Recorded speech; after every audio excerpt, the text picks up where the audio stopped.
Our story begins in Eldoria, a kingdom forged in magic, where life itself drew its strength from the sacred peak of Arco. This is where Kyle lived, once the proud captain of the guard, whose feats of arms echoed throughout the castle. But a failed battle 10 years ago broke him, forcing him to flee the court's whispers for a solitary existence.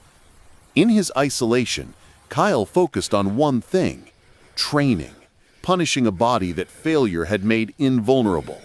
He sought exhaustion, the silence that only pain could offer, the silence of regret.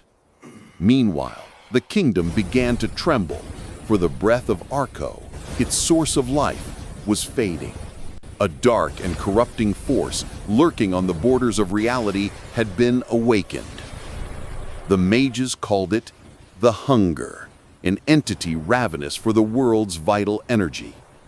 News reached Kyle in his humble dwelling, rumors of terror and monstrous beasts.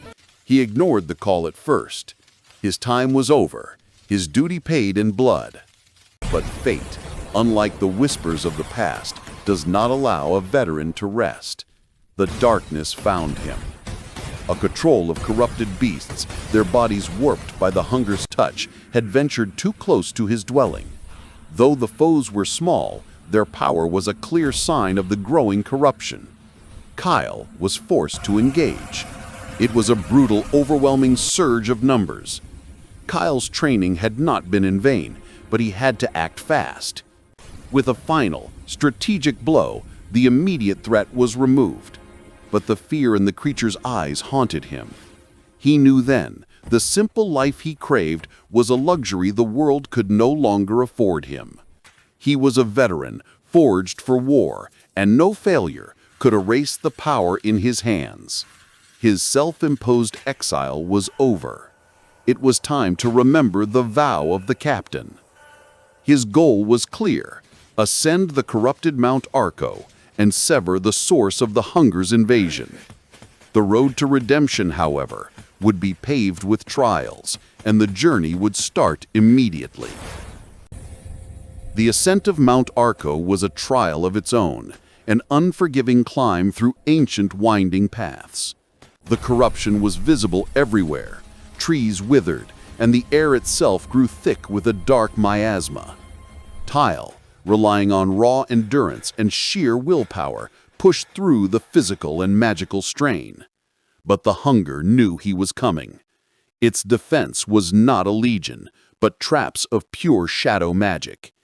He found himself ambushed in a clearing by archers, corrupted souls firing bolts of dark energy. He didn't waste time with elegance. Each swing of his broadsword was a brutal, pragmatic force. A brief moment of peace allowed him to examine his surroundings, to locate the source of the attack. The mage's corrupting presence was growing, the air thick with the promise of a greater final battle. He pressed on, climbing past the tree line, knowing that with every step he drew closer to his final chance at redemption. The wind howled a warning from the mountain's peak, where the hunger waited. At the pinnacle, the heart of the mountain, Kyle finally stood before the source of the plague. He saw not just a mage, but a gaping hole in reality, feeding on the very soul of the land. The hunger spoke, its voice a discordant symphony of 1,000 dying whispers, mocking the human effort. The fight began instantly. No words, only the clash between light and unending shadow. The impact was devastating, a shockwave tearing through the plateau. Kyle was thrown back, but alive. The mage did not relent. Dark tendrils of magic erupted from the ground, attempting to bind the veteran. He knew he could not win a battle of magic. With a roar born of duty, he had to close the distance.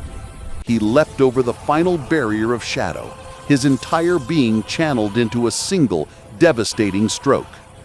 The veteran's broadsword, filled with the resolve of Eldoria, found its mark, purging the corruption. The battle was over. The mountain was safe. The veteran had finally found his redemption.